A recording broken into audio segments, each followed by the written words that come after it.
বিশেষ সতর্কবাণী, যদি আমি পরীক্ষার রেজাল্ট খারাপ করি তাহলে এইসব ভিডিও আমাকে দেখে খোটা মারা যাবে না। সাথে থাকার জন্য ধন্যবাদ। আসসালামু আলাইকুম ফ্রেন্ডস, আমি ফারহান ইসলাম গাজীপুর সিটি গাজীপুর থেকে। আজকে এটা আমার শেষ ক্লাস, ফিজিক্স প্রথম অধ্যায়। এর গাণিতিক সমাধানের একটা ক্লাস নেই। এসএসসির অবশ্যই এইচএসসির না, তবে এইচএসসির কিছু টপিকস আছে, দেখতেই পারতেছো। ধনাত্মক ধনাত্মক ত্রুটি, ঋণাত্মক ত্রুটি, চূড়ান্ত ত্রুটি, আপেক্ষিক ত্রুটি, এটা অবশ্য আমাদের সিলেবাসে নাই, মানে আমাদের এসএসসির সিলেবাসে নাই। তবে প্রশ্ন আসতে পারে, কারণ আমি দেখলাম যে নতুন যে কি বলে এটারে শর্ট সিলেবাসের উপর যে একটা টেস্ট পেপার বেরোয়েছে, ওইখানে এরকম প্রশ্ন আছে এইসব নিয়ে। তো ভাবলাম যেহেতু এই এইচএসসির সিলেবাসে আছে, এসএসসির সাথে রিলেটেড কিছু দিয়ে শুরু করি। অবশ্যই এইচএসসির কিছু কিন্তু আছে, কারণ আমি জানি যে এইচএসসি যদি কিছু না দেয় আর মানুষ বয়কট করবে। যেমনি সবাই এইচএসসির ক্লাস ছাড়তেছে, তাই আমিও ভাবছি এইচএসসির কিছু একটা দিয়ে দিই, যাতে আমি আপাতত আমার জায়গাটা বজায় রাখতে পারি। এইচএসসির আছে ম্যাথ ফার্স্ট পেপারের নবম অধ্যায় ক্যালকুলাস, এটা একটু হালকা টাচ দিব, কারণ এখানে কাজ আছে, এটা কাজ আছে দিকে টাচটা দিব। এবং ফিজিক্স প্রথম ফিজিক্স ফার্স্ট পেপারে যে ভৌত রাশির পরিমাপের এই যে ত্রুটিগুলা টাচ দিব, অবশ্যই কাজ আছে, যা কাজ আছে অতটুকুই আমি দেখাবো। সো আর কোনো কথা নাই, আমি ক্লাস শুরু করে ফেলাই। প্রথম যে জিনিসটা আমরা দেখব, ম্যাথ ফার্স্ট পেপারের ক্যালকুলাস। ক্যালকুলাস নামটা আমরা সবাই জানি, ক্যালকুলাস নাম আমরা সবাই শুনছি কখনো না কখনো, এটা আছে কিন্তু আমাদের ইন্টার সিলেবাসে আছে। ক্যালকুলাস আবিষ্কার করেছেন নিউটন আর লিবনিজ, দুইজন বিজ্ঞানী, নিউটন লিবনিজ। ক্যালকুলাসকে দুইটা সেকশনে ভাগ করা যায়, দুইটা শাখায়। একটা হচ্ছে ডিফারেন্সিয়েশন,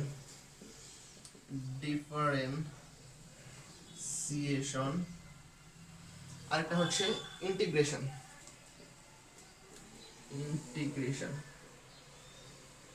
এটা মানে হচ্ছে ব্যবলন বা অন্তরীকরণ। অন্তরীকরণ বা বলা হয় ব্যবলন। আর এটা হচ্ছে সমাকলন। হালকা একটু টাচ দিই। ইন্টিগ্রেশন মানে হচ্ছে, মনে করো কোনো জায়গার ক্ষেত্রফল নির্ণয়ের ক্ষেত্রে ইন্টিগ্রেশনের যে টার্মটা ওটা ব্যবহার করা হয়। যেমন ক্ষেত্রফল বলতে নর্মাল ক্ষেত্রফল না, কিন্তু আমরা যদি বলি বৃত্তের ক্ষেত্রফল, এটা আমরা পারি। এরপরে যদি ত্রিভুজের ক্ষেত্রফল, এটা আমরা বের করতে পারি সূত্র দিয়ে, কি হাফ ইন্টু ভূমিগুণ উচ্চতা। পরে যদি বলে ট্রাপিজিয়ামের ক্ষেত্রফল, ট্রাপিজিয়াম কেমন, আগে ত্রিভুজের ক্ষেত্রফল আমরা পারি হাফ ইন্টু ভূমিগুণ উচ্চতা। চতুর্ভুজ এটাও পারি, ট্রাপিজিয়াম এটাও পারি। ট্রাপিজিয়ামের ক্ষেত্রফলের সূত্র কি, হাফ ইন্টু সমান্তরাল বাহুদের সমষ্টি ইন্টু উচ্চতা, ট্রাপিজিয়ামের ক্ষেত্রফল। মানে এইসব নর্মাল জিনিস আমরা পারি। তবে এই ইন্টিগ্রেশন এইসব জিনিসের জন্য ব্যবহৃত হয় না। ইন্টিগ্রেশন ব্যবহৃত হয়, মনে করি এইসব তো ছিল সহজ ক্ষেত্র। মনে করো যদি বলা হয় তোমার গার্ডেন, তোমার যদি কারো গার্ডেন থেকে থাকে, গার্ডেন তো সুন্দরভাবে যদি থাকে, স্কোয়ার থাকবে বা অন্যরকম শেপ থাকবে। মনে করো গার্ডেনের একটা শেপ হচ্ছে এরকম, গার্ডেনের শেপ সব জায়গায় যে একদম জায়গা মতো হবে এরকম তো না, এটা হচ্ছে গার্ডেনের শেপ। এখন যদি বলে এই গার্ডেনের ক্ষেত্রফলটা কত বের করো, এটা তুমি কোন সূত্র ইউজ করবা? ত্রিভুজ নয়, চতুর্ভুজ নয়, ট্রাপিজিয়াম নয়, এটা কি? এটা তো বহুভুজ না। এই জিনিসটা কি? তাহলে এইখানে ইন্টিগ্রেশন ব্যবহার করা হয়। তোমাকে একটা ছোট জায়গার মান দেওয়া হবে, এবং সেই ছোট জায়গা থেকে পুরোটুকুর ক্ষেত্রফল তুমি বের করতে পারবা। এটা হচ্ছে ইন্টিগ্রেশনের কাজ। এবং ডিফারেন্সিয়েশনের কাজ কি? মনে করো যে তাৎক্ষণিক বেগ বা তাৎক্ষণিক দ্রুতি একটা বিষয় তোমার শুনছো না? তাৎক্ষণিক বেগ কি? মনে করো একটা গতিপথের বিভিন্ন জায়গায় বেগ বিভিন্ন সময় ভিন্ন হয়, একই বেগে তো যায় নাই। মনে করো সুষম বেগে যায় নাই, বেগ চেঞ্জ হয়েছে। তাহলে একটা নির্দিষ্ট সময়ের একটা বেগ যদি আমরা বের করি, ওটা হচ্ছে তাৎক্ষণিক বেগ। মনে করো যে এটা হচ্ছে একটা বেগের গ্রাফ, ঠিক আছে? বেগ বাড়তেছে কমতেছে, মানে এক বেগ না, বেগ চেঞ্জ হচ্ছে। তাহলে মনে করো এই একটা বিন্দুতে বলছে বেগ নির্ণয় করতে, তাহলে এই পুরা বিন্দুটা থেকে পুরা যে পথ, এইখান থেকে একটা নির্দিষ্ট জায়গার তাৎক্ষণিক বেগটা চাইছে। সেই ক্ষেত্রে আমরা এখানে ট্যানজেন্ট করি। এখানে একটা এই বিন্দু বরাবর একটা স্পর্শক আছে, স্পর্শক তো বুঝো, স্পর্শক আর হচ্ছে ছেদক, দুইটা কিন্তু দুইটা ভিন্ন জিনিস। এর স্পর্শক আঁকি, স্পর্শক আঁকলে সেই বিন্দুটা থেকে স্পর্শক আমরা জানি একটা বিন্দুতে হয়, স্পর্শক একটা বিন্দুতে আঁকা যায়। তাহলে আমরা এই বিন্দুর যেহেতু কি বলে এটারে বেগ নির্ণয় করতে চাই, ঢাল নির্ণয় করতে হবে, তাহলে ট্যানজেন্ট আঁকবো। ঢাল মানে ট্যানজেন্ট বা স্লোপ। সো এইখানে আমরা একটা বড় একটা পুরো একটা বেগের অবস্থা থেকে একটা ছোট্ট বিন্দুর একটা ছোট্ট সময়ের মানটা চাচ্ছি, তাহলে সেক্ষেত্রে ডিফারেন্সিয়েশন করে। আর এখানে ছোট্ট একটা বিন্দুর বা ছোট্ট একটা অংশের মান দেওয়া থাকবে, সেখান থেকে পুরো ক্ষেত্রফলের যেই পুরো জায়গার ক্ষেত্রফলটা আমরা বের করতে পারবো। তাহলে বলা যায় ডিফারেন্সিয়েশন ইন্টিগ্রেশন বিপরীত প্রক্রিয়া। কেন?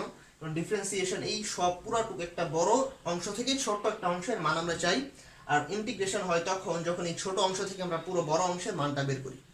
এটা হচ্ছে একটা নর্মাল টাচ। আমি ডিফারেন্সিয়েশন নিয়ে আলোচনা করব, কারণ এটার কাজ আছে, এখানে আপেক্ষিক ত্রুটিতে এটা কাজ আছে। যতটুকু প্রয়োজন আছে ততটুকু আমি আলোচনা করার চেষ্টা করব। আমাদের যতটুকু প্রয়োজন আছে ততটুকু চেষ্টা করবো, কারণ আমি তো এক্সপার্ট না, আমি মাত্র শুরু করলাম, বেসিকটা জানলাম। একটা আপেক্ষিক ত্রুটি বুঝতে গেলে তুমি ভাবছো বিষয়টা একটা আপেক্ষিক ত্রুটি, এই জিনিসটা আমি বুঝতে গেছি। বুঝতে গিয়ে আমাকে ম্যাথ ফার্স্ট পেপার ক্যালকুলাসে ফালাই দিয়েছে, আমার ক্যালকুলাস বুঝতে গেছি, ক্যালকুলাসের ডিফারেন্সিয়েশন বুঝতে গেছি।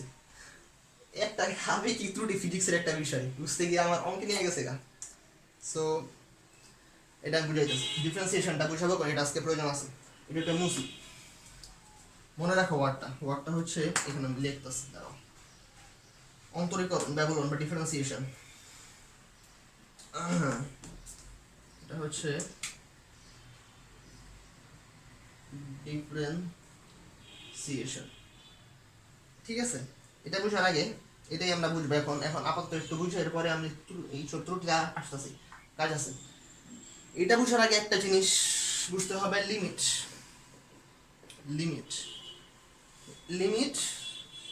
x tends to 0। এটা কেমন? লিমিট হচ্ছে একটা অপারেটর, এটা হচ্ছে একটা অপারেটর, ও পি ই আর এ টি ও আর। অপারেটর জিনিসটা কি এটা বুঝতে গেলে সবচেয়ে সুন্দর উদাহরণ হয় কি 1 + 1। 1 + 1 সমান কত? 1 + 1 সমান 11। এটা তোমরা সবাই জানো, 1 + 1 সমান 11। 1 - 1 সমান কত? 1 + 1 সমান 11। মানে এটা কিছু হইলো, মানে আমি একটা গ্রুপে দেখলাম, একটা পড়ালেখার গ্রুপে, স্টাডি রিলেটেড কোনো একটা গ্রুপে ওরা প্রশ্ন করছে মানে একটা কুইজের মতো, যে 5 + 5 কত? 5 + 5 সমান কত? তো অনেকেই দেখলাম কমেন্টে অ্যান্সার দিয়েছে 5 + 5 সমান 10। সহজ হিসাব 10, বাট বলে না 10 না, অ্যান্সারটা 10 না। আচ্ছা 5 + 5 10 না, ঠিক আছে মানলাম। এইবার অনেকে লিখতেছে, বেশিরভাগ এটা লিখতেছে যে 5 + 5 সমান 55। 5 + 5 সমান 55, এইটা লিখতেছে সবাই, প্রায় মোস্ট 80% এটাই লিখতেছে। এখন আবার বলতেছে না 55 না, তাহলে কত হবে? আমার পরে একটু রাগ উঠছে, মানে আমি একটু মজা করে এবারে বললাম, আমি কমেন্টে লিখলাম যে 5 + 5 সমান 1। কারণ 5 + 5 তো 10 হয়, 10 হলে 0-র তো কোনো দাম নাই, তো ভ্যালুলেস, তাহলে 1 হবে। মানে আমি জানি না আরো কোনো টার্ম আছে নাকি এখানে 5 + 5 অন্য কিছু হইতে পারে, I am not sure, but normal হিসাবে 5 + 5 তো 10 হয়। এরকম একটা কুইজ যদি দেয়, আচ্ছা আমি যা বুঝাইতেছিলাম, অপারেটর 1 + 1 যদি দেই, 1 + 1 সমান 2, জানি 1 + 1 2, এবং যদি দেই 1 - 1 সমান 0, এটা আমরা জানি। এখানে পার্থক্যটা কি? এখানে 1 আছে, এখানে 1 আছে, রেজাল্টটা হচ্ছে 2। এখানে 1 আছে, এখানে 1 আছে, রেজাল্টটা হচ্ছে 0।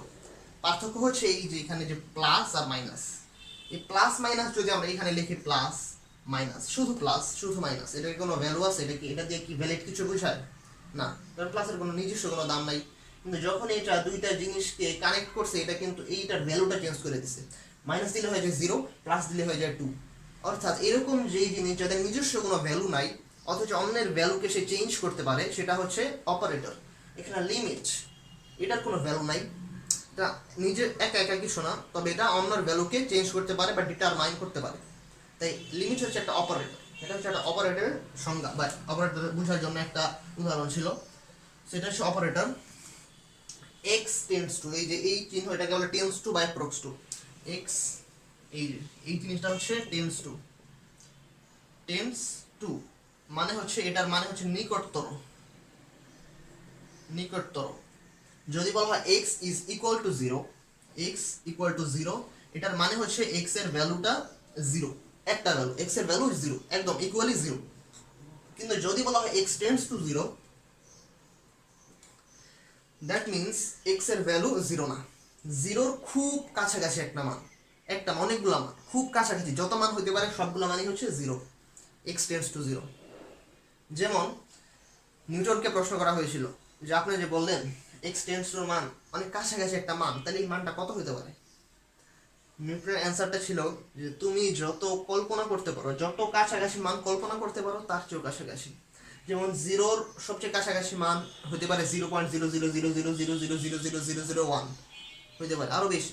এটা আমরা কল্পনা করতে পারতেছি, যত কল্পনা করতে পারি তার চেয়েও কাছাকাছি মান। টেন্স টু 0 মানে x এর মান এটা, ঠিক আছে। আবার যদি বলা হয় x টেন্স টু 2, এর মানে হচ্ছে 2 এর কাছাকাছি মান। আচ্ছা একটা আমি গ্রাফ আঁকি এখানে, এটা হচ্ছে কি টেন্স টু, এটা টেন্স টু বা অ্যাপ্রক্স টু। মনে করো যে এটা হচ্ছে একটা গ্রাফ, এটা হচ্ছে গ্রাফের একটা বিন্দু, এটা হচ্ছে 2, এটা হচ্ছে 5, এই এটার স্থানাঙ্ক হচ্ছে 2 5, ঠিক আছে। এখান থেকে যদি আমি একটি মনে করো এটা বেগের একটা অবস্থা ধরলাম, এই বিন্দুটায় আমি এখন বললাম x tends two 2। x tends two 2 মানে হচ্ছে এক্সট্রা 2 না, x এর ভ্যালু একদম 2 না, এটা 2 এর কাছাকাছি কোনো একটা মান হতে পারে 1.999999999999999999 ইনফিনিটি, 2 না, অথবা 2.00000000001 00001 0000001, মানে যত কাছাকাছি 2 এর কাছাকাছি কোনো একটা ভ্যালু, তবে এটা 2 না।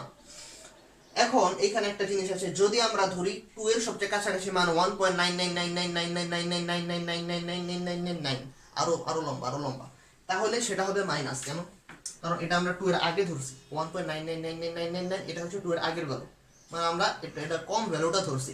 যদি আমরা ধরি 2.0000001, 2 এর সবচেয়ে কাছাকাছি 00001 যাইতে থাকবে যতগুলো মান পাওয়া যায়, তাহলে তখন হবে প্লাস, ঠিক আছে। আমরা যদি ধরি যে এখানে x টেন্ডস টু 0, অর্থাৎ x এর ভ্যালুটা হচ্ছে 2 এর খুব কাছাকাছি, এই দিক থেকে যদি আমরা x এর মান 2 এর খুব কাছাকাছি নিয়ে আসি, তাহলে কিন্তু y এর মান, এটা হচ্ছে x, এটা হচ্ছে y, এটা তোমরা সবাই জানো। x এর মান যদি আমরা খুব কাছাকাছি নিয়ে আসি, y এর মানটাও কিন্তু খুব কাছাকাছি এসে পড়বে, এই দিক দিয়ে আস্তে আস্তে আস্তে আস্তে এইখানে খুব কাছাকাছি এসে পড়বে, এটা হচ্ছে y এর মান। আবার যদি এই দিক থেকে আনলে এটা হবে মাইনাস, বাম দিক থেকে আনতেছি আমরা। তবে যদি আমরা এই দিক থেকে আনতাম, ডান দিক থেকে এই দিক থেকে খুব কাছাকাছি 2.000000001 00001 অনেক কাছাকাছি, তখন এই দিক থেকে y এর মানটাও কাছাকাছি এসে পড়তো এই দিক থেকে, সেই ক্ষেত্রে আমরা দিতাম প্লাস। যদি একটা এক্সাম্পল দেই,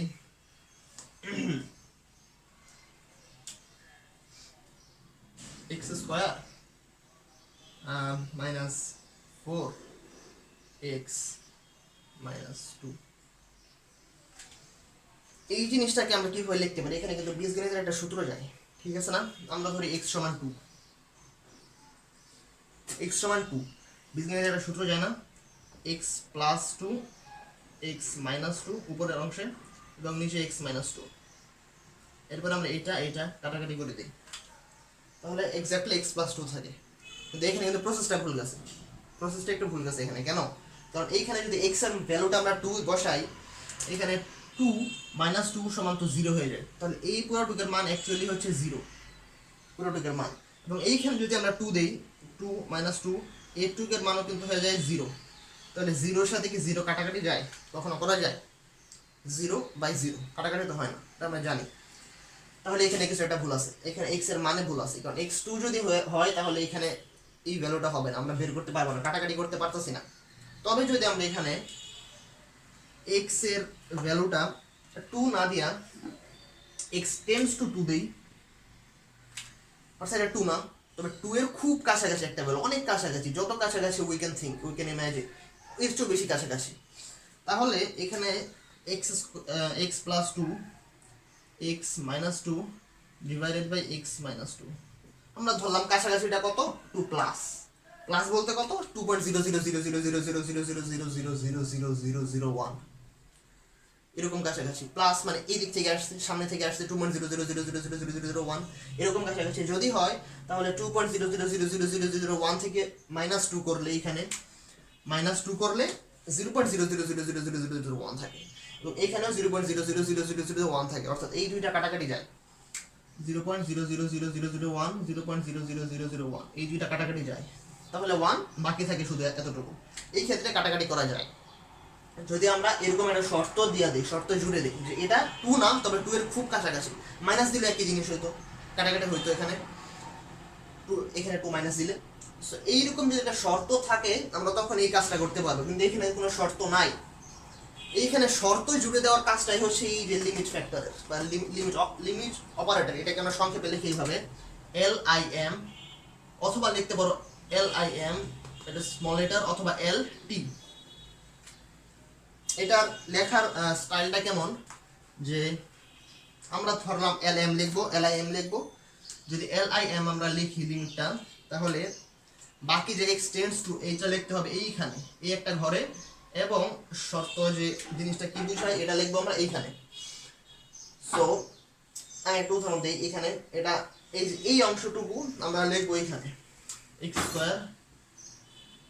4 বাই x - 2, আর এখানে সে শর্তটা x2, অর্থাৎ x এর ভ্যালু 2 না, 2 এর কাছাকাছি, 2 এর খুব কাছাকাছি একটা ভ্যালু।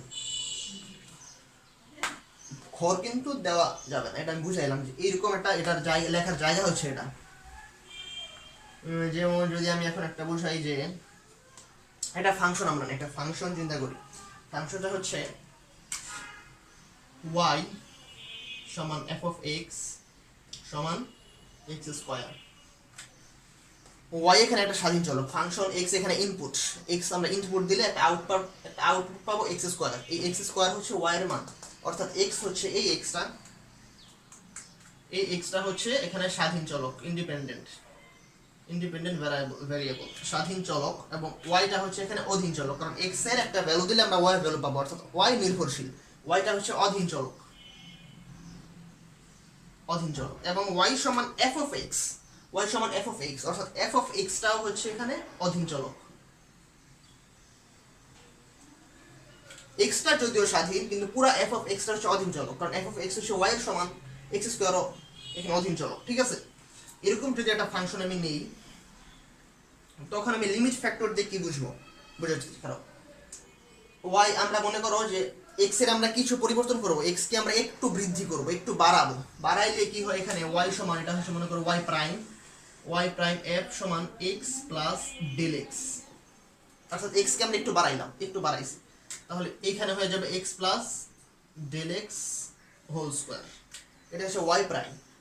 এবং তাহলে এই y এর পরিবর্তন কত, ডেল্টা y আমরা জানি ডেল্টা দেওয়া হয়, ডেল্টা দিয়ে পরিবর্তন বোঝায়। ডেল্টা y সমান কত, y প্রাইম মাইনাস y প্রাইমের ভ্যালু হচ্ছে x প্লাস মাইনাস y এর ভ্যালু হচ্ছে x², স্কয়ার হবে।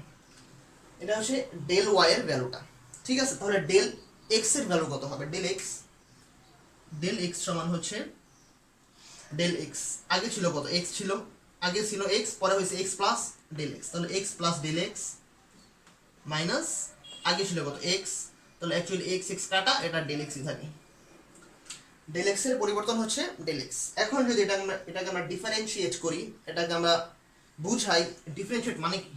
আচ্ছা, এটা আমরা একটু লিখি। ঠিক আছে, ডেল x ডেল y সমান কত, ডেল y সমান x plus del x minus x square minus square, আর ডেল x সমান তো ডেল x, এটা পরিবর্তন। ঠিক আছে, এটাকে ডিফারেনশিয়েট করার জন্য আমরা লিখব কিভাবে, লিমিট অফ, আজকে কিন্তু আমি ঘড়ি করি নেই, কারণ আজকে আমি জানি না যে কতক্ষণ লাগবে আমার। Limit of x tends to 0 ধরলাম, এবং del y by del x, এটা দিয়ে কি বুঝায়, এটাকে আমরা ডিফারেনশিয়েট করব। এটা দিয়ে কি বুঝায়, এটা দিয়ে বুঝায় যে x এর ভ্যালুটা যদি x এর মানটা x এর অতি সূক্ষ্ম পরিবর্তনের জন্য, x এর অতি সূক্ষ্ম পরিবর্তন, কারণ আমরা জানি না তো x 0, এটা আমরা জানি না, x এর ভ্যালুটা 0 খুব কাছাকাছি, x টেন্ডস টু 0, তো x এর অতি সূক্ষ্ম পরিবর্তনের জন্য y এর কেমন পরিবর্তন হবে, এটা হচ্ছে লিমিট দিয়ে আমরা এটা বুঝাই, ডিফারেনশিয়েটের মাধ্যমে বুঝাই আমরা এটা। চেঞ্জ অফ y, ইংলিশে বলে change of y with respect to x, x এর ক্ষুদ্র পরিবর্তনের জন্য y এর কি পরিবর্তনটা হবে। আচ্ছা, এটা লেখার পরে আমরা নেক্সট লাইনটা লিখব এইভাবে, limit of x tends to 0, del y এর মান কত ছিল, x plus whole square minus x square divided by del x তো ডেল এক্স। এখানে আমরা লিমিট অফ আর এর দাগ দিয়ে দিকেন বাবা এক্স টেন্ডস টু 0, এখানে একটা সূত্র যায় না, সূত্র তো যায় a plus b whole square, a square plus 2 into x into del x plus del x whole square minus x square তো আছে ডেল এক্স। তাহলে এই মাইনাস এক্স স্কোয়ার আর এই প্লাস এক্স স্কোয়ার কাটা, তাহলে লিমিট অফ এক্স দেখা যায় নাকি আবার দাগ এসে বসে। আচ্ছা কাটা, তাহলে উপরে থাকে কি এখান থেকে একটা ডেল এক্স তো কমন যায়, ডেল এক্স আমরা একটা কমন নিই, ডেল এক্স কমন নিলে থাকে 2x plus del x divided by del x. এখানে ডেল এক্স কাটা, এবং ডেল এক্স এর ভ্যালুটা জিরোর খুব কাছাকাছি, যদি জিরোর খুব কাছাকাছি হয় আমরা ধরে নিতে পারি যে এটা জিরো। যেমন তোমরা পরিসংখ্যানে পড়ছো না যে 7.8795 এটা সমান, আমরা সমান নাই যে এরকম একটা বাঁকা বাঁকা চিহ্ন দিই, চিহ্ন দিয়ে আমরা লিখি 18, আচ্ছা এটা 18 বোঝায়, প্রায় 18 বোঝায়। তো এইরকম এইখানে ডেল এক্স এর ভ্যালুটা যেহেতু জিরোর খুব কাছাকাছি, অর্থাৎ এক্স এর পরিবর্তনটা জিরোর খুব কাছাকাছি, এই এক্স সমান আমরা ধরছি তো জিরোর খুব কাছাকাছি একটা, বুঝছো? তাহলে এখানে এক্স সমান আমরা 0 ধরে নিই, ডেল এক্স সমান 0 ধরে নিলাম 0, তাহলে আমাদের বাকি থাকে শুধু 2x। তাহলে আমরা লিখতে পারি এর পরের লাইনে লিমিট লেখার কোনো প্রয়োজন নেই, কারণ আমাদের লিমিটের যে কাজটা ডিফারেন্সিয়েশন আমরা ডিফারেন্সিয়েট করে ফেলেছি। তাহলে এখন এটা হবে শুধু 2x। তাহলে পুরা মেইন ভ্যালুটা আমরা লিখতে পারি কিভাবে, এই যে এটা এই limit of del y by del x সমান 2x, এটা সমান 2x। এই জিনিসটাকে আবার আমরা লিখতে পারি কিভাবে, এই লিমিট অফ ই এবং এই ডেল এক্স এবং ডেল ওয়াই, এই ওয়াই এর ডেল শুরু হয় পুরোটাকে লিখতে পারি আমরা d dx of y, d dx of y. একই জিনিস একই বুঝায় যে এক্স এর ক্ষুদ্র পরিবর্তনের জন্য ওয়াই এর পরিবর্তন কি এটা আমরা ব্যাখ্যা করতে যাচ্ছি, ডিডিএক্স অফ ওয়াই। ঠিক আছে, এটা ছিল মানে একটু মোটামুটি যে লিমিটের ধারণাটা, আমি নিচে ভিডিও লিঙ্ক দিয়ে দিব, কারণ বুঝলাম তো আমার সময় নেই এখন, এক্সপার্ট আমি না। এই জিনিসটা হচ্ছে ডিফারেন্সিয়েশনের জিনিসটা, অনেকগুলো সূত্র আছে, এটার অনেক রকমের সূত্র আছে। যেমন আগেরটা কি ছিল জানি, প্রশ্নটা এরকম ছিল না যে লিমিট অফ কি লিখে আমি, আগেরটা কিন্তু ছিল ডিডিএক্স অফ এক্স স্কোয়ার বা limit of x tends two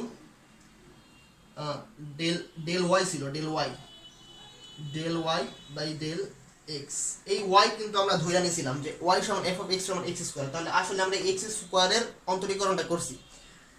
এইখানে আমরা মূল প্রমাণের মাধ্যমে আমরা দেখলাম যে কিভাবে ওইরকম হয়, মূল প্রমাণের মাধ্যমে এর একটা সূত্র হচ্ছে যে ddx of x two the power N যদি থাকে, এক্স হচ্ছে একটা ভ্যারিয়েবল, এক্স হচ্ছে একটা চলক, এক্স একটা চলক এবং এন হচ্ছে নাম্বার, একটা কনস্ট্যান্ট। যদি এরকম একটা সিচুয়েশন থাকে, ডিডিএক্স যদি বলে যে অন্তরীকরণ করো এক্স এবং এক্স এর পাওয়ার, অর্থাৎ একটা চলকের পাওয়ার একটা কনস্ট্যান্ট বা একটা নাম্বার আছে বা একটা নাম্বার আছে, তাহলে আমরা লিখতে পারি সূত্রটা হচ্ছে এই এনটা সামনে এসে পড়বে, এনটা এক্স এর সামনে এসে পড়বে, এন এন এন একটা নাম্বার, এবং পরে এক্সটা আমরা লিখবো চলকটা এন মাইনাস 1 হিসেবে একটা পাওয়ার দিব। এটা হচ্ছে একটা সূত্র এবং এর আগেটা ছিল একটা প্রমাণ। ঠিক আছে, এরকম আরো অনেক সূত্র আছে, যেমন দেখাবো ওয়েট দেখাচ্ছি। মোটামুটি এই জিনিসটা আমি কেন বুঝাইলাম, কারণ ওটা ছিল পরিবর্তন একটা বিষয়, এই পরিবর্তন আপেক্ষিক ত্রুটির ক্ষেত্রে আমার একটু লাগবে। ঠিক আছে, ধনাত্মক ত্রুটি। এখন আসি আমরা আসল অঙ্কে, মানে অঙ্কের গাণিতিক সমাধানে আমরা যাবো। কতক্ষণ হয়েছে? 24 মিনিট হয়ে গেছে। গাণিতিক সমস্যার সমাধানে আমরা যাবো। যাওয়ার আগে ধনাত্মক ত্রুটিটা কি বুঝতে হবে। আমি আগের যখন ক্লাসটা দিছিলাম বলছিলাম যে যদি স্লাইড ক্যালিপার্স, আমরা ধরে নিলাম একটা স্লাইড ক্যালিপার্স আছে হাতে, আমরা তো কল্পনায় কত কিছু ভাবি, ডাক্তার হয়ে যাবো, ইঞ্জিনিয়ার হয়ে যাবো, কল্পনা অনেকের মাইরও দিই। ধরে নিলাম আমার একটু কল্পনা করে হাতে একটা আছে, ছুরি না, স্লাইড ক্যালিপার্স আছে। স্লাইড ক্যালিপার্সের এক্সটার্নাল জলস বা বড় জল দুটো একদম মিলাই ফেলতে হবে। মিলাইলে যদি এটা হচ্ছে মূল স্কেল, উপরেরটা হচ্ছে মূল স্কেল, প্রথম স্কেল, এটা হচ্ছে ভার্নিয়ার স্কেল। যদি মূল স্কেলের শূন্য দাগটা ভার্নিয়ার স্কেলের শূন্য দাগের সাথে পুরোপুরি ভাবে মিলে যায় তাহলে হচ্ছে ত্রুটি মুক্ত, কোনো ত্রুটি নাই, কোনো ধরনের ত্রুটি নাই, ঠিক আছে, কোনো ত্রুটি নাই। তবে যদি দুইটা জস একসাথে মেলানোর পর, এক্সটার্নাল জস বা বড় চোয়াল দুইটা মেলানোর পর ভার্নিয়ার স্কেলের শূন্য দাগ প্রথম স্কেলের শূন্য দাগের একটু দূরে সরে যায়, সামনে থেকে যায় সামনে, তাহলে কিন্তু এক্স্যাক্ট যে আমরা ভ্যালুটা পাবো সেই ভ্যালুটা মানে এই স্কেলটা দিয়ে মাইপা আমরা যখন কোনো কিছুর একটা মান পাবো সেই মানটা কিন্তু অ্যাকুরেট মান না, ওইটাতে একটু ত্রুটি আছে। ত্রুটিটা কি? ত্রুটিটা হচ্ছে যেই মান আসলে হওয়ার কথা ছিল তার চেয়ে আমরা একটু বেশি পাবো, তার চেয়ে একটু বেশি মান পাবো। অর্থাৎ যদি এই ত্রুটিটা হয় 0.01 প্লাস 0.01, এই গ্যাপটা যদি 0.01 হয় তাহলে আমরা যেই মানটা পাবো, অর্থাৎ ধরো যে আমরা মাইপা পাইলাম ভ্যালুটা হচ্ছে 7.01, আসল মানটা ছিল কিন্তু 7 পাওয়ার কথা ছিল, কিন্তু আমাদের যেহেতু একটু ত্রুটি আছে আমরা একটু বেশি পাবো, কারণ এই ভার্নিয়ার ক্যালিপার্সের বা ভার্নিয়ার স্কেলের দাগটা শূন্য দাগটা একটু এদিকে, যেহেতু আমরা বেশি পাবো ভ্যালুটা, এটা হচ্ছে একটা ধনাত্মক ত্রুটি, কারণ মানটা আমরা বেশি পাবো। 7 পাওয়ার কথা ছিল কিন্তু এই 0.01 ত্রুটির জন্য 7.01 রেজাল্ট আমরা পাচ্ছি, তাহলে এই ত্রুটি হচ্ছে ধনাত্মক ত্রুটি। আমরা তাহলে কি করতে পারি এক্সাক্ট মান পাওয়ার জন্য? যেহেতু মানটা বেশি ছিল, ত্রুটি ছিল, আমরা এই মানটা বিয়োগ করব। কেন? কারণ মানটা হচ্ছে ধনাত্মক ত্রুটি, অর্থাৎ মান যা পাওয়ার কথা আমরা তার চেয়ে বেশি পাই, তাহলে আমরা গণিতের ভাষায় এটাকে বিয়োগ করে দিলে আসল মানটা পাবো। যতটুকু বেশি পাই অতটুকু বিয়োগ করলে আসল মানটা আমরা পাবো। তাহলে 7.01 মাইনাস 0.01, তাহলে এক্স্যাক্ট হচ্ছে 7। অর্থাৎ যদি ধনাত্মক ত্রুটি থাকে আমরা বিয়োগ করব, কারণ আমরা বেশি পাচ্ছি, আমরা আসলটা পেতে হলে বিয়োগ করতে হবে ধনাত্মক ত্রুটি। এবং এটার অপোজিটটাই হচ্ছে ঋণাত্মক ত্রুটি। যদি এক্সটার্নাল জস দুইটা মিলানোর পর এই জিরো দাগ, অর্থাৎ ভার্নিয়ার স্কেলের জিরো দাগ মূল স্কেলের জিরো দাগের সাথে একদম মিলানো যায়, পিছনে থেকে যায়, তাহলে সেটা হচ্ছে ঋণাত্মক ত্রুটি। ঋণাত্মক ত্রুটি, নেগেটিভ এরর। কেন? কারণ আসলে ভ্যালু পাওয়ার কথা ছিল আমাদের, মনে করে এতটুকুর মান হচ্ছে 0.01, আমাদের এক্সাক্ট ভ্যালু পাওয়ার কথা ছিল 7, কিন্তু যেহেতু একটু ইরর্স আসে, আমরা ভ্যালুটা যেহেতু এই ভার্নিয়ার স্কেলের শূন্য দাগটা একটু পিছনে, তাই আমরা ভ্যালুটা একটু কম পাবো। কম কত? 7 মাইনাস 0.01, অর্থাৎ কত হয় এটা? 6.99 নাকি? 7 মাইনাস 0.01 6.99, এটা হচ্ছে 6.99। তাহলে আমরা এই ভ্যালুটা আমরা পাচ্ছি, এই ভ্যালুটা আমরা পাইতাছি মাপার পরে, স্লাইড ক্যালিপার্স দিয়ে মাপার পরে আমরা এই ভ্যালুটা পাচ্ছি, কিন্তু এখানে একটা ইরর্স ছিল। তাহলে আমরা অ্যাকুরেট বা আসল ভ্যালুটা পাওয়ার জন্য এখানে কি করি? গাণিতিক ভাষায় যোগ করে দিই, যতটুকু ইরর্স ছিল অতটুকু আমরা যোগ করে দিই, তাহলে তো আমরা আসল ভ্যালুটা পাবো। তাহলে এইখানে 0.01, যেহেতু এটা হচ্ছে ইরর, এটা আমরা যোগ করে দিলেই আসল ভ্যালুটা পাবো 7। এটা হচ্ছে তাহলে 7। অর্থাৎ যদি ইররটা থাকে ঋণাত্মক অর্থাৎ নেগেটিভ ইরর, তাহলে আমরা সেটা যোগ করে দিব। মনে হয় একটু বুঝে গেছে। এটা হচ্ছে কনসেপচুয়াল একটা ধারণা, যাদের কনসেপ্ট ক্লিয়ার ওরা বুঝবে। আর যদি কনসেপ্ট ক্লিয়ার না থাকে, যদি ভাবো যে আমি পাগল তুমি ছাগল, তাহলে একটু সূত্র দিয়ে উঠি, ঠিক আছে? মনে করেন আমরা কনসেপ্ট বুঝি না, আমরা একটু যুক্তি বুঝি না, তাহলে আমরা একটু সূত্র দিয়ে দেখি যে সূত্র কি আসলে এটাই বলে। সূত্র কি? সূত্র একটাই। স্লাইড ক্যালিপার্স দিয়ে আমরা কি মাপি? ছুরি নেই, হাতে ছুরি নেই, তাহলে স্লাইড ক্যালিপার্স আমরা কি মাপতে পারি? মনে করো একটা গোল্লা, মনে করো আমি পাউডারের একটা ডিব্বা আছে আমার, বোতল কি বলে এটা, যাই হোক, ওইটা দিয়ে আমরা কি মাপতে পারবো? এটাকে আমরা 1 ডাইমেনশনাল মাপতে পারি। স্লাইড ক্যালিপার্স দিয়ে আমরা 1 ডাইমেনশনাল, হয়তো দৈর্ঘ্য, হয়তো প্রস্থ, হয়তো উচ্চতা, হয়তো ব্যাস, 1 ডাইমেনশনাল একটা জিনিস। সেটার সূত্র হচ্ছে এক্স ধরলাম, এক্স যে কোনো কিছু হইতে পারে, ব্যাস, উচ্চতা, দৈর্ঘ্য, প্রস্থ, m plus v into vc, v into vc. যদি কোনো ইরর্স না থাকে, কোনো ত্রুটি না থাকে, তাহলে এই সূত্রটা। যদি ত্রুটি থাকে তাহলে মাইনাস প্লাস মাইনাস ই, ই মানে ইরর।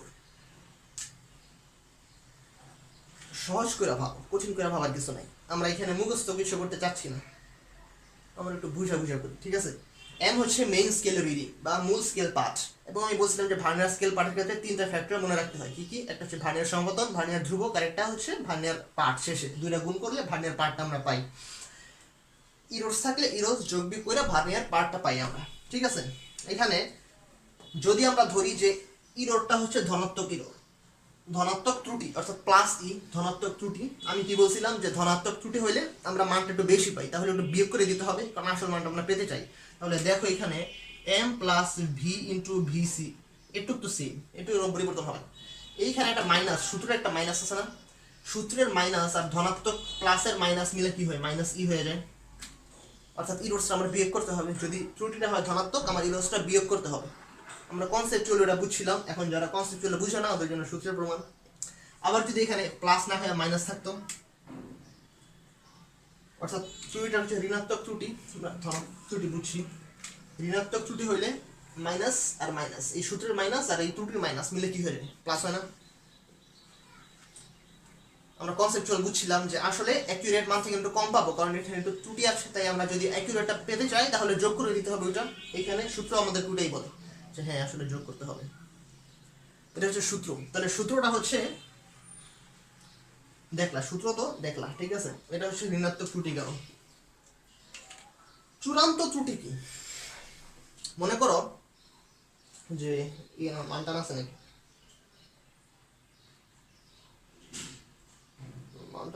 মনে করি এই মার্কারটার ক্ষেত্রে আমি এটার যে কোম্পানি বললো এটা হচ্ছে কত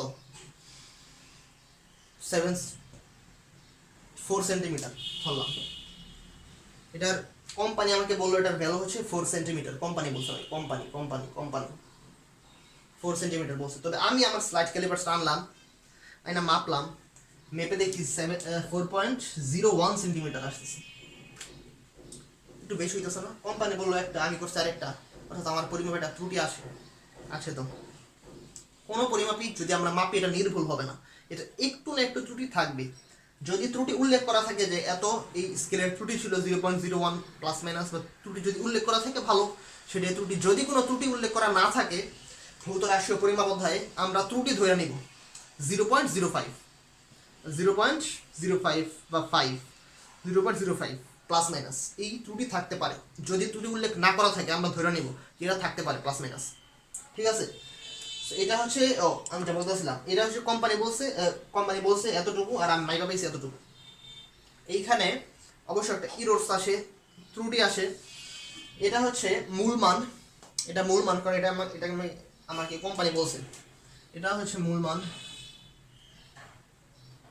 আর এটা যেহেতু আমি পরিমাপ করে পাইছি, এটা হচ্ছে পরিমাপকৃত মান, পরিমাপকৃত মান। তাহলে চূড়ান্ত ত্রুটিটা হচ্ছে মূল মান থেকে পরিমাপকৃত মানটা বাদ দিলে আমরা যা পাই ওটা হচ্ছে চূড়ান্ত মান, এবং এটা অবশ্যই ধনাত্মক হতে হবে। আমরা মডুলাস ইউজ করবো এখানে। চূড়ান্ত ত্রুটি মূল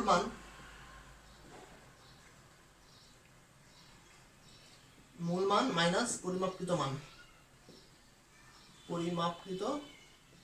মান, মূল মানটা হচ্ছে 4, পরিমাপকৃত 4.01 এবং মডুলাস দিব, অর্থাৎ 0.1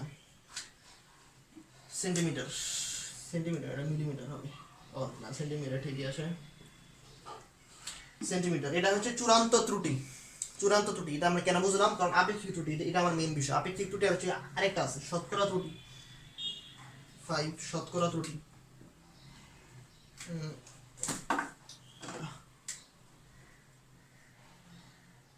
শতকরা ত্রুটি, এই দুইটা হচ্ছে মেইন জিনিস। এটা এসএসসি তে ইম্পর্টেন্ট, এইচএসসি তে ইম্পর্টেন্ট। তো এই চূড়ান্ত ত্রুটিটা আমরা বুঝলাম। চূড়ান্ত ত্রুটি হচ্ছে মূল মান মাইনাস পরিমাপকৃত মান, এবং এটা হইতে হবে ধনাত্মক। আমরা যখন লিখব, মনে করো এই মানটা আমরা পরিমাপ করে পাইছি 4.01, তখন এই চূড়ান্ত ত্রুটিটা আমরা লিখবো কিভাবে? লিখবো প্লাস মাইনাস 0.1, প্লাস মাইনাস। বেশি হতে পারে, কম হতে পারে, আমার স্লাইড ক্যালিপারসে সমস্যা আছে। এটা হচ্ছে পরিমাপকৃত মান, এটা বিশেষ করে হচ্ছে গড় মান। অর্থাৎ এই একটা মূল মান, মনে করো আমি পরিমাপ করছি 4.01 একবার, আরেকবার যখন পরিমাপ করছি আমার উত্তর হয়েছে 3.99, আবার যখন পরিমাপ করছি আমারটা হয়েছে 3.010102। আমি একবার পরিমাপ করলে একটা জিনিস আসতেছে, অর্থাৎ আমি একবার তো পরিমাপ করি না, মিনিমাম 5-6 বার তো পরিমাপ করতে হবে, কারণ জানি যে আমার আসতেছে না মানটা। এই 5-6 বার যে রেজাল্টটা পাবো আমরা পরিমাপ করি না, অর্থাৎ মনে করো 5 বার পরিমাপ করছি, 5 বার পরিমাপের মানটা আমরা যোগ দিয়ে বসাবো এবং 5 দিয়ে ভাগ করবো, অর্থাৎ গড় বের করবো। সেই গড় মানটা হচ্ছে আসলে এই যে এটা পরিমাপকৃত মান, ঠিক আছে, এটা হচ্ছে একটা গড় মান বা পরিমাপকৃত মান। তো এটা হচ্ছে চূড়ান্ত ত্রুটি এবং এটা আমরা 0.1 দিয়ে প্লাস মাইনাস করি। তো আশা করি এই জিনিসটা বোঝা গেছে, চূড়ান্ত ত্রুটিটা বোঝা গেছে। এটা হচ্ছে এটার সূত্র। চূড়ান্ত ত্রুটি যদি x হয়, আমরা এটাকে একটা চলক দিয়ে বোঝানোর চেষ্টা করি। যদি x মূল মান হয়, x মনে করে এরা বলছিল যে 4 সেন্টিমিটার কোম্পানি থেকে, x হচ্ছে মূল মান, তাহলে ডেল x হবে চূড়ান্ত ত্রুটি, অর্থাৎ ডেল x মানে x prime minus x minus x prime modulus. এই চূড়ান্ত ত্রুটির আরেকটা নাম হচ্ছে পরম ত্রুটি। পরম ত্রুটি কেন? কারণ এটা মডুলাসের ভিতরে থাকবে, এবং তোমরা জানো যে মডুলাসের ভিতরে প্লাস মাইনাস যাই থাকুক সবই হয়ে যায় প্লাস। তাই এই চূড়ান্ত ত্রুটির আরেকটা নাম হচ্ছে পরম ত্রুটি। এটা হচ্ছে ডেল এক্স মানে চূড়ান্ত ত্রুটি, এক্স মানে মূল মান। আচ্ছা, এইটা যদি বোঝা যায় তাহলে আপেক্ষিক ত্রুটির সূত্রটা হচ্ছে আপেক্ষিক ত্রুটি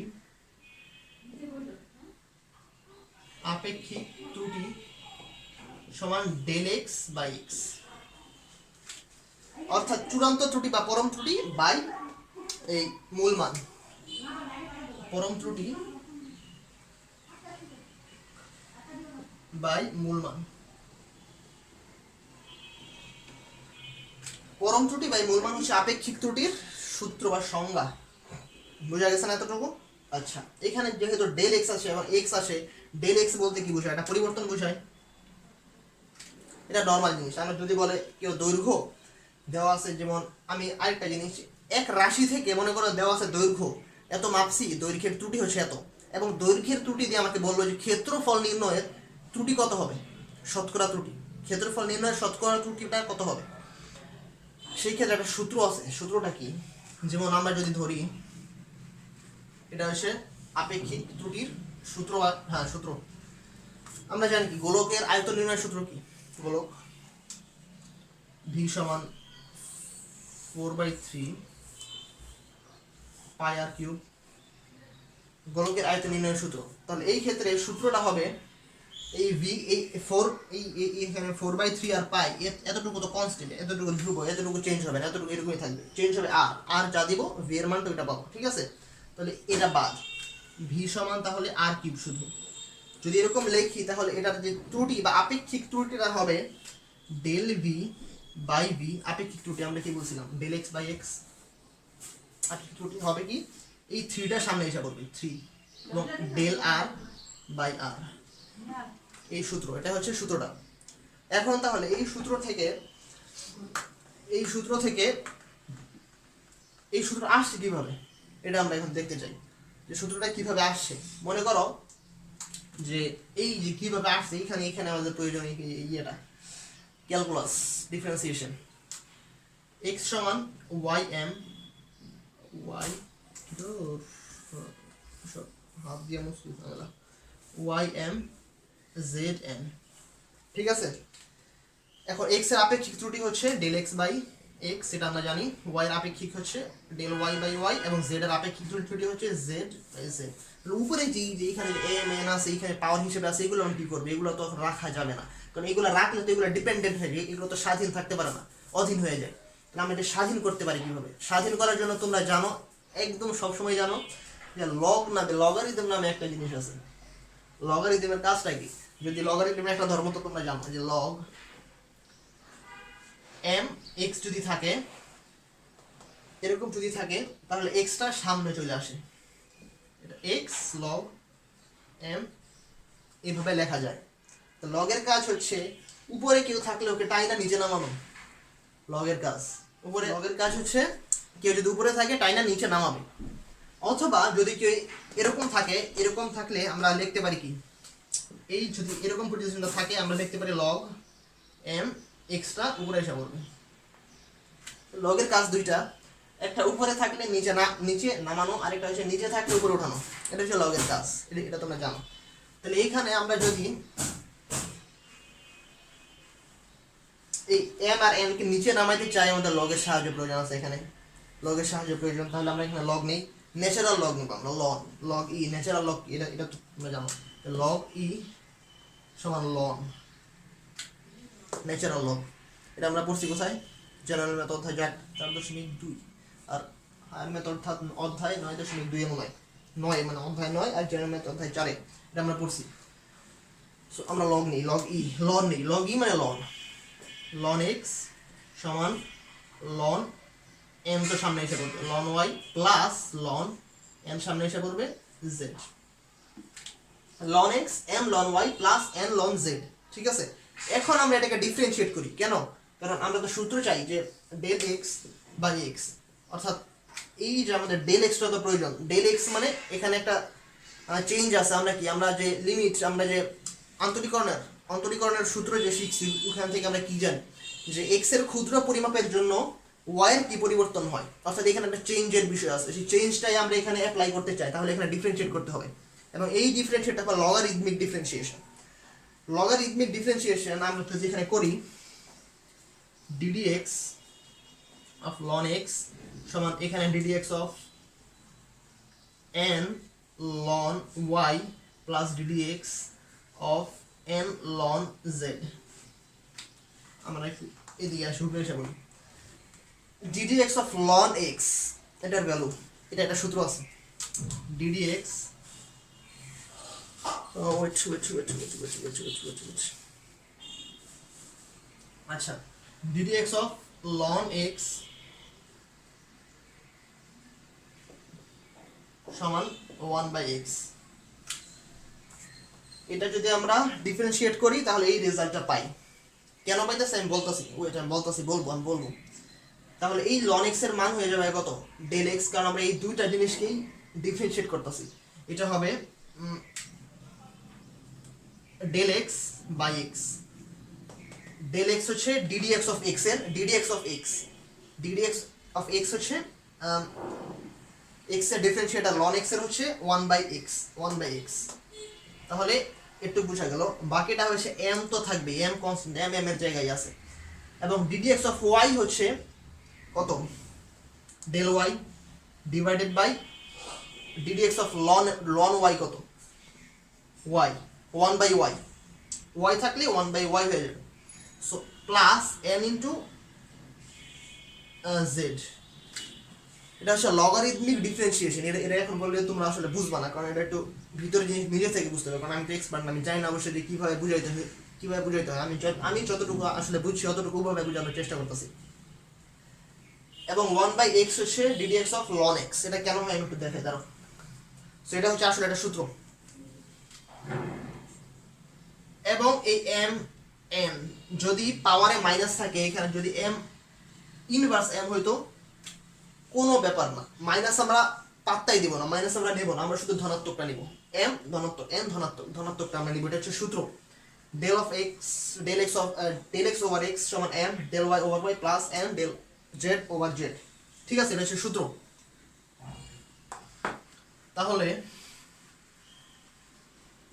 এই সূত্র দিয়ে যদি এখন আমরা সেই গোলকের আয়তনের সূত্রটা দেখি, যদি বলা হয় গোলকের আয়তনের আপেক্ষিক ত্রুটি কত, তাহলে আমরা কিভাবে করব? আয়তন সমান আমরা জানি কি 4/3 পাই r কিউব। কনস্ট্যান্ট হিসেবে আনা যাবে না, কনস্ট্যান্ট বাদ। ডিফারেন্সিয়েশনে কনস্ট্যান্ট আসে না, কনস্ট্যান্ট বাদ। তাহলে আপেক্ষিক মানে ডেল v বাই b। আমরা সূত্র থেকে কি জানি যে এই উপরে যেই সংখ্যাটা থাকবে এটা সামনে এসে পড়বে, এবং del r by r differentiate করলে 3 সামনে এসে পড়বে। আবার যদি হয়তো এরকম বলতো একটা বর্গক্ষেত্রের একটা বাহুর দৈর্ঘ্য দিছে, কোনো বর্গাকার কোনো বস্তু আমরা মাপলাম, এক বাহুর দৈর্ঘ্য l আমরা পেলাম l পেলাম সামথিং পেলাম l। এখন যদি বলে এর ক্ষেত্রফলের আপেক্ষিক ত্রুটি কত, আমরা কি জানি যে বর্গাকার কোনো জিনিসের ক্ষেত্রফল হচ্ছে l স্কয়ার, বাহু স্কয়ার। তাহলে এখন যদি বলে এর আপেক্ষিক ত্রুটি অর্থাৎ ডেল a বাই a, চূড়ান্ত ত্রুটি বাই মূল মান, তাহলে এই 2টা সামনে এসে পড়বে এবং ডেল l বাই l। সূত্র, এই সূত্র কিভাবে আসছে প্রমাণটা তো তোমরা একটু আগে দেখছো। তোমরা বলছিলাম যে এই যে এখানে যে একটা সূত্র আছে ddx of ln x সমান 1/x, এটা কিভাবে আসছে? ln x কি? ln x মানে তো তোমরা বললাম log ex, log e natural log থাকলে এটা হচ্ছে ln যদি থাকে আমরা এটাকে ডিফারেন্সিয়েট করব। আমরা log e x কে ডিফারেন্সিয়েট করব। আমরা ধরে নিলাম এটা সমান হচ্ছে y, ধরে নিলাম ওয়াই। আমরা তাহলে এটাকে লিখতে পারি না যে ই অফ ওয়াই সমান এক্স, লিখতে তো পারি নাকি? কিভাবে পারি এটা? যখন আমি আমার প্রথম ক্লাসটা দিছিলাম, প্রথম একটা ক্লাস বলছিলাম যে লগ লগ দিয়ে কি বুঝায়, অর্থাৎ ভিত্তি হতে হবে 2, এটা হচ্ছে ই ভিত্তিক লগ এক্স বা এরকম কিছু, এরকম একটা কিছু বলছিলাম যে ভিত্তি হতে হবে ই, কারণ এটা হচ্ছে এত ভিত্তিক লগ, ভিত্তি হতে হবে ই এবং রেজাল্ট হতে হবে এটা, অর্থাৎ ভিত্তি এইটা, রেজাল্ট সরি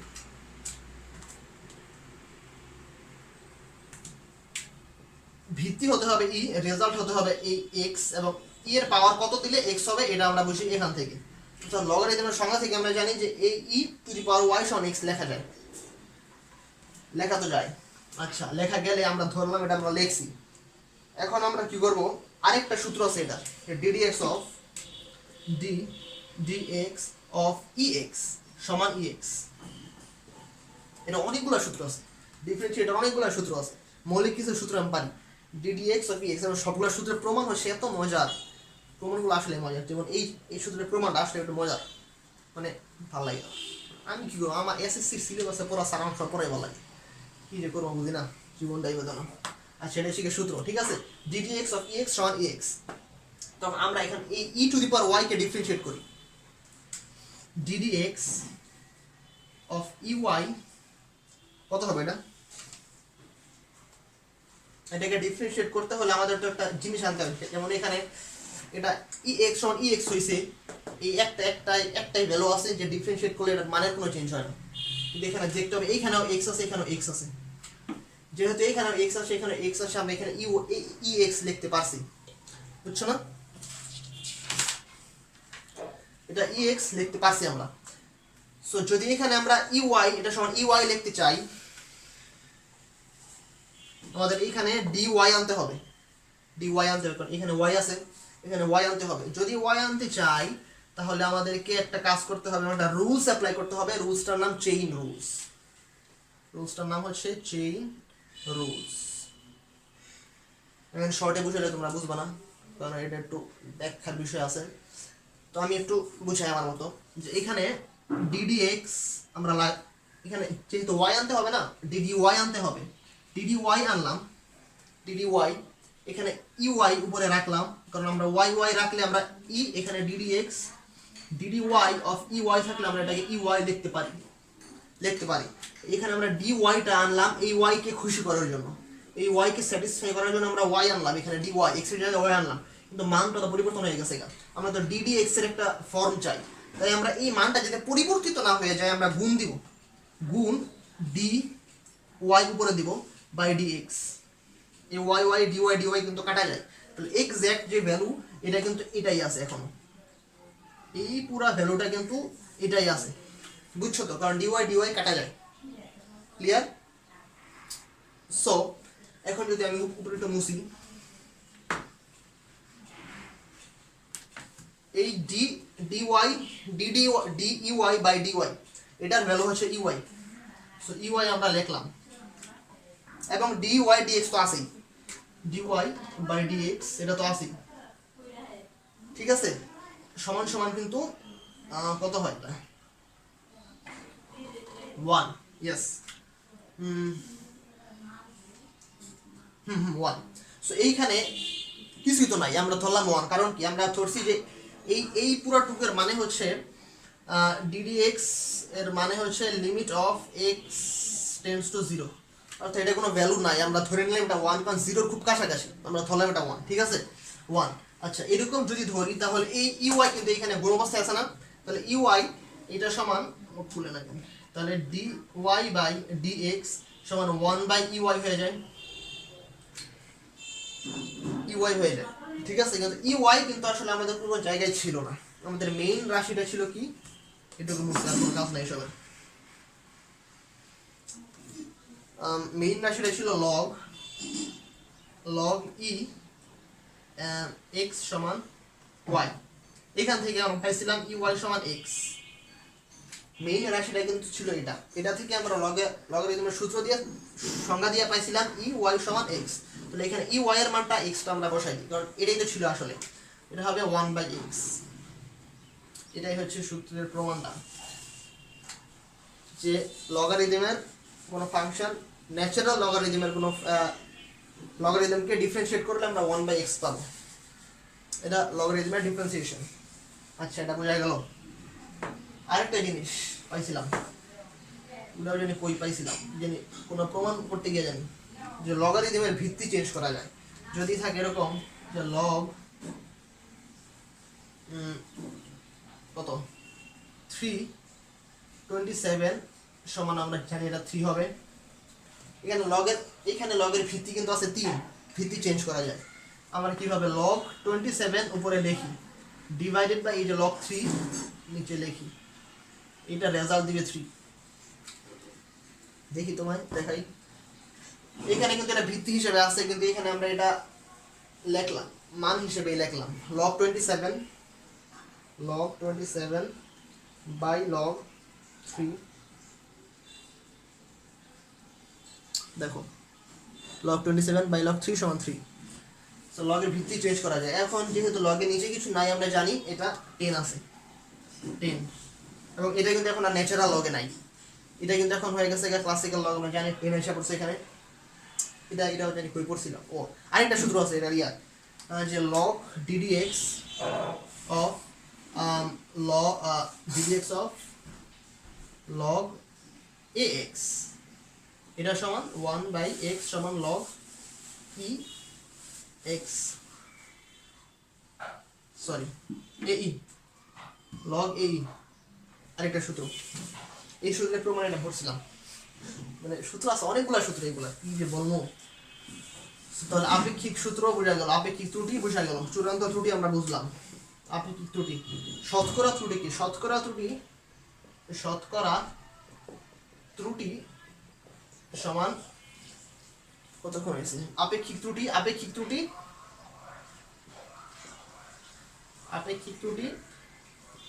ইন্টু 100%। আপেক্ষিক ত্রুটির সাথে 100% করলে আমরা শতকরা ত্রুটিটা পাবো। ক্লিয়ার? আচ্ছা, একটা এক্সাম্পল দিই, একটা গাণিতিক সমাধান আছে ক্লাসটা আমার। ধরলাম একটা প্রশ্ন জানি কে দিছিল, আমাদের গ্রুপে দিছিল, সেই প্রশ্নটা সূত্র ধরে আসলে এত কিছু জানা যে কেন, মানে এরকম প্রশ্ন আসতে পারে সিলেবাসে, যেহেতু আছে ঠিক আছে আমি করলাম, মানলাম, এই যেহেতু আমরা পড়তাছি এটাও পড়লাম, সমস্যা নেই। প্রশ্নটা হচ্ছে আমরা একটা সুষম তামার পাতের দৈর্ঘ্য মেপে পাইলাম 10 সেন্টিমিটার আমরা পাইছি, এবং আমাদের দৈর্ঘ্যে ত্রুটি ছিল, আমাদের যে যন্ত্র দিয়ে মাপছি সেই যন্ত্রতে ত্রুটি ছিল 10% ত্রুটি ছিল। ঠিক আছে, তাহলে ত্রুটিটা কত? পরিমাপের 10% ত্রুটি, এই যে 10 পরিমাপ করছে এর 10% ত্রুটি, অর্থাৎ 10 ইন্টু 10/100 1 সমান 1 সেন্টিমিটার ত্রুটি আসে। তাহলে আমাদের পরিমাপে 1 সেন্টিমিটার ত্রুটি আছে, 10% মানে 1, এই পরিমাপে 10%। আচ্ছা, সো 1 সেন্টিমিটার ত্রুটি আমরা একটু লেখা রাখি। যদি এই 1 সেন্টিমিটার ত্রুটি থাকে, তাহলে আমাদেরকে প্রশ্ন করা হয়েছে যে এর ক্ষেত্রফলের শতকরা ত্রুটি কত হবে। বুঝছো, বলছে যে এটা আমরা পরিমাপ করে পাইছি 10 সেন্টিমিটার দৈর্ঘ্যটা, এবং এর ত্রুটি হচ্ছে 10%, দৈর্ঘ্যের ত্রুটি 10%, তাহলে এর ক্ষেত্রফলের ত্রুটি কত হবে এটা আমাদেরকে চাইছে। তো এইখানে ওই সূত্রটা ইউজ করতে হবে। আপেক্ষিক ত্রুটির সূত্রটা কি? আমাদের কাছে আছে কি L সমান 10 এবং ত্রুটি আছে 1 সেন্টিমিটার। এই ত্রুটিটা কিন্তু চূড়ান্ত ত্রুটিটা আমরা এটাকে লিখবো এভাবে 10 ± 1 সেন্টিমিটার। অর্থাৎ এই ত্রুটি কম হইতে পারে, আমাদের কম বেশি এই 1 এর মধ্যেই আছে, 9 এবং 11 মাইনাস করলে 9 যোগ করলে 11, অর্থাৎ 9 থেকে 11 এর মধ্যেই আছে, এর বেশি ত্রুটি আমাদের হবে না। এটা হচ্ছে ত্রুটিটা। সো ক্ষেত্রফল আমরা জানি কি, যেহেতু বলছে সুষম পাত অর্থাৎ সব সমান, দৈর্ঘ্য প্রস্থ সব সমান, এটা ক্ষেত্রফল কি হবে? তাহলে a সমান l স্কয়ার বাহু স্কয়ার। আমরা আপেক্ষিক ত্রুটি চাই, আপেক্ষিক ত্রুটি হচ্ছে ডেল a বাই a, এবং আমরা জানি 2 আইসা পড়বে সামনে, l হয়ে যাবে ডেল l বাই l, এটা আপেক্ষিক ত্রুটি। এবং এইটার সাথে আমরা যদি 100% গুণ করে দেই, তাহলে এইটাই হয়ে যাবে শতকরা ত্রুটি। সো ডেল l, এটা হচ্ছে চূড়ান্ত ত্রুটি কত? 1, মূল মান কত l এর? l হচ্ছে মূল মান 10, এখানে 2 ইনটু 100%, রেজাল্ট কত হয়? 1/10 ইন্টু 2 ইন্টু 100, 20% ত্রুটি আসে। এটা হচ্ছে 20%। কিন্তু অপশনে আমি যে দেখছিলাম, অপশনে কিন্তু 20% ছিল না, 19 ছিল, 20 ছিল, 21 ছিল, 18 ছিল, 17 ছিল, এরকম অনেক ছিল কিছু, কিন্তু 20টা ছিল না। 20 ছিল না, তাহলে আমরা যদি এরকম কোনো প্রশ্ন থাকে, প্রশ্নে আমরা যদি ধরে নিই প্রশ্ন ভুল নাই, আমরা জানি না, আসলে জানি না যে ভুল আছে কিনা, যদি আমরা ধরে নিই যে প্রশ্নে ভুল নাই, প্রশ্ন সঠিক, তাহলে আমরা 20 না থাকলে কি দিব, 21টা দেবো, 21%। 21% ত্রুটি ছিল। কেন? কারণ আমরা জানি যে এখানে আমরা একটা সূত্র ইউজ করছিলাম ডিফারেন্সিয়েশনের তো ddx, অর্থাৎ কি লিমিট অফ x 0। আমরা ধরে নিছি যে এটা জিরোর কাছাকাছি, অর্থাৎ আমরা ধরে নিলাম যে এটা 20-এর কাছাকাছি কোনো একটা ভ্যালু, 20-এর কাছাকাছি আমরা ধরে নিলাম, যেহেতু 20 নাই, 20% নাই, আমরা কাছাকাছি ধরে 21 ধরে দিলাম, আমরা আগেরটা দিলাম না, আমরা প্লাস ধরলাম, এখানে প্লাস ধরলাম, কাছাকাছি অনেকগুলো আমরা ধরে নিলাম যে যদি প্রশ্নটা সঠিক হয় তাহলে 20 না থাকলে আমরা 21 দিয়ে দিব, কারণ আমি এখানে ডিফারেন্সিয়েশনের একটা সূত্র ইউজ করছি, এবং ডিফারেন্সিয়েশন মানেই হচ্ছে, অন্তরীকরণ মানেই হচ্ছে কাছাকাছি যেটা গেল আমরা নেব, আর যদি 20 থাকে তো বেশি। এই জিনিসটা বোঝা গেল। এরকম আসার কথা না, কারণ এটা আমাদের সিলেবাসের বাহিরে, তবে যদি আইসা পড়ে এটা হচ্ছে বেসিকটা, তো যা আসতে পারে এবার যে আমাদের সিলেবাসের অন্তর্ভুক্ত এরকম একটা গাণিতিক সমস্যার সমাধান করার চেষ্টা করি।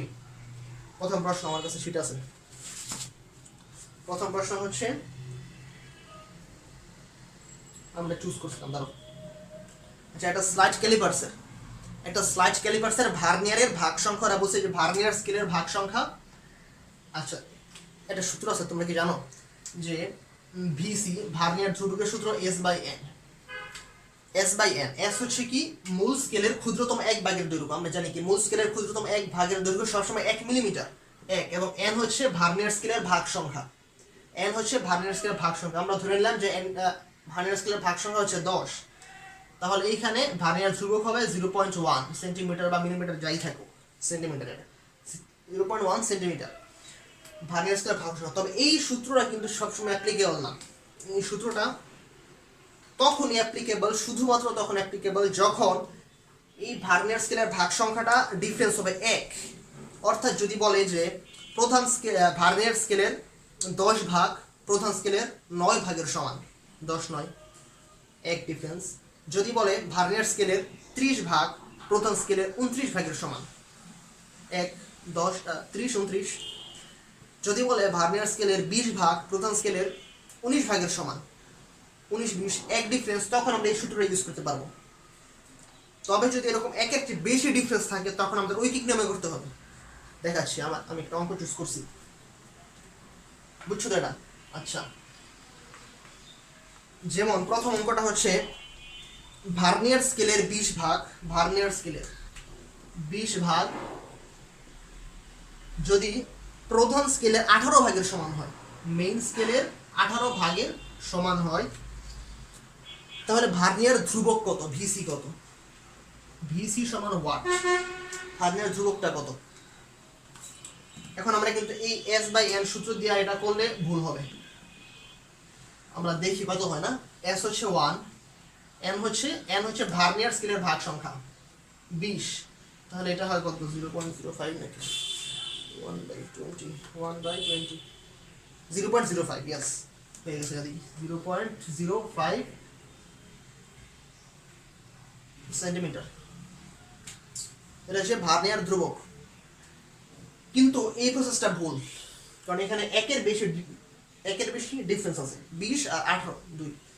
এখানে আমরা ঐকিক নিয়মে করব, দেখি ঐকিক নিয়মের রেজাল্টটা কত হয়। এইভাবে কিন্তু আসছিল 0.05, লেখা রাখি। যদি ভার্নিয়ার স্কেলের 20 ভাগ প্রধান স্কেলের 18 ভাগের সমান হয়, এবং আমরা জানি যে প্রধান স্কেলের ক্ষুদ্রতম এক ভাগের দৈর্ঘ্য 1 মিলিমিটার, তাহলে যদি 18 ভাগের সমান হয় 18 ভাগ প্রধান স্কেলের 18 ভাগের দৈর্ঘ্য, তাহলে 18 মিলিমিটার হবে, কারণ ক্ষুদ্রতম এক ভাগ হচ্ছে 1 মিলিমিটার কইরা, এবং 18 ভাগের সমান হচ্ছে ভার্নিয়ার স্কেলের 20 ভাগ। তাহলে আমরা জানি যে ভার্নিয়ার স্কেলের 20 ভাগের দৈর্ঘ্য হবে 18 মিলিমিটার, কারণ বলছে 20 ভাগ 18 ভাগের সমান, তাহলে এক ভাগের দৈর্ঘ্য হবে 18/20 মিলিমিটার।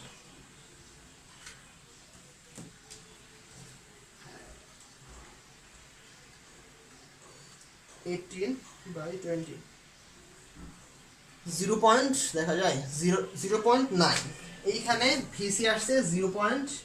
9 মিলিমিটার ভিসি, অর্থাৎ আগে ছিল কত 0.05 আর এখন হচ্ছে 0.09। এটাই অ্যাকুরেট, এটাই আসল, কারণ আমরা জানি এখানে একের বেশি ডিফারেন্স আছে। বুঝা গেছে? আচ্ছা, এবার আরেকটা ম্যাথ করি।